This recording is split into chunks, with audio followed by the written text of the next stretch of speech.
I want to briefly mention one of Joe Biden's final acts as president of the United States. He did indeed end up pardoning Anthony Fauci, General Mark Milley, a former Republican Congresswoman Liz Cheney, as well as members of the January 6th committee. Now, many of you wrote to me and said, David, are you for this or are you against it?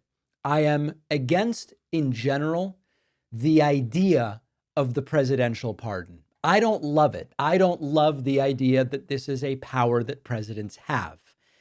I also believe that if you believe that the future administration will unfairly target people for revenge, that there is no better time or place to use that very presidential power.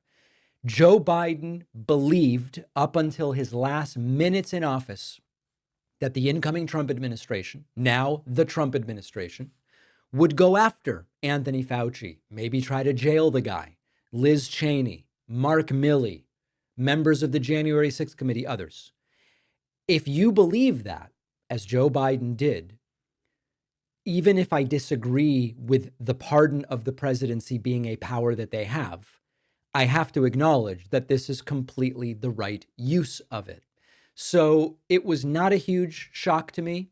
There were widespread reports that this was something that President Biden had been considering. And indeed, he did it in an effort to guard against revenge by Trump.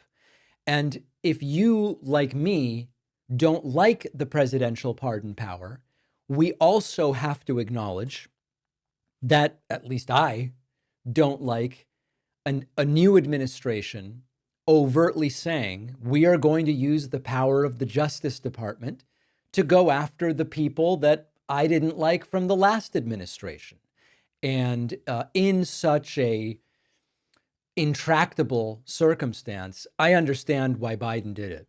And we can read the full details of the other individuals who received these pardons. Biden put out a statement saying the issuance of these pardons should not be mistaken as an acknowledgement that any individual engaged in any wrongdoing, nor should acceptance be misconstrued as an admission of guilt for any offense.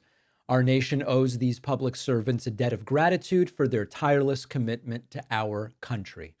I don't like it, but I understand why he did it. And it was probably the right move because Trump has said, and Bannon has said, and Kash Patel has said, and everybody surrounding Donald Trump has said, it's a revenge tour. We're going to go after the people that made our lives miserable or treated us so unfairly or whatever the case may be. And so Biden did it, and I get it. And Biden is now gone into the history books. It is Trump who is president. And now we will see what happens next. Let's take a very quick break and the show will continue.